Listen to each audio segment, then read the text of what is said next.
Hello guys, welcome back to my new video. তো guys, সকাল সকাল ঘুমিতে উঠে নেই, দেখলাম আর কি মনে পড়লো যে কদিন যে কলেজে গেছি, কলেজে শার্টটা দিয়ে দিই, মানে নষ্ট হইলে নাই, কনফার্ম খুশি তা আমার নাই, থিয়ে দিছি। তো এটা কালা হয়েছে, তো মানে এক্সাম দেওয়ার তো চালাবো, কলেজ হয়তো বাদ দিছি, কিন্তু এক্সাম দেওয়ার চালাবো, তার জন্য আজকে তাহলে এটা ধুয়ে দিয়ে আসছি। এটা যদি তুমি হাতে কটা ধোয়াই লাগবে, তাহলে সার্ফ নেই, সার্ফটা নিয়ে যাই চলো।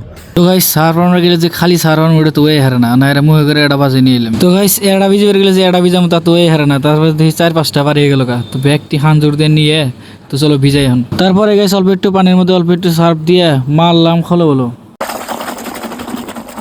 তারপরে গাইস এড়া করে কাপড় দিলাম আর ভিজাইলাম, মানে অল্প উল্টা পাল্টা করে ভিজিয়ে তুললাম।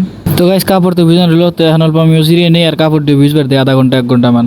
তো গাইস, কাপড় দিয়ে ভিজতে শুকিয়ে গেছে, মানে মোবাইল দেওয়ার তালে 1 ঘন্টার জায়গায় 2 ঘন্টা হয়ে গেছে। তাই গাইস, আর দেরি না করে আমি বনাবন কাপড় দেওয়ার মধ্যে লেগে গেলাম গা। মানে আঙ্গ কাপড় দেওয়া তো সিম্পল, খারিয়ে দেবো, মানে বহাবর সিস্টেম নাই, আর খালি ব্রাশ আছে, ব্রাশ দিয়ে ডলো আর খোলান দাও। তো এবার ফুল স্পিডে আমি কাপড় দিয়ে দিলাম।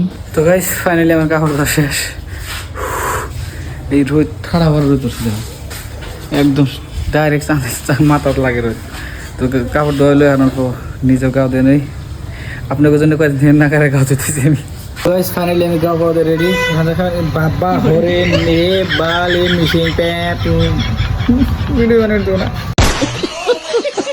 ফাইনালি আমি গাও পাওয়া রেডি, এখন জম খাইবেন নিয়ে, তারপরে খাই দেয় না পুরো মানে আজকে 17 তারিখ, কালকে তো মানে কালকে পরের দিন থেকে পরীক্ষা। আর আমি এটা কথা কয়ে দিয়েছি যে আমরা ভাত খেয়ে নিয়ে বাইরে যাই কিসের নিবে। মেন কথা আমি মানে গ্যাস প্রাইসে, তো গ্যাসের দাম যে বাড়ছে, লাখে নিবে গেলে 2000 টাকা, আর এমনি যদি নর্মাল বুক দেওয়া নিবে তাও বুঝি 1200 টাকা মোটামুটি আর কি। তো এনে মোদিজির কোনো দোষ নাই, কারণ আমরা মোদিজির পছন্দ করে যেহেতু জিতাই, তো ওনার কোনো দোষ নেই, আমার দোষ। সো আজকে জানি, থ্যাংকস ফর ওয়াচিং, দেখা হবো অন্য এক মিনিট।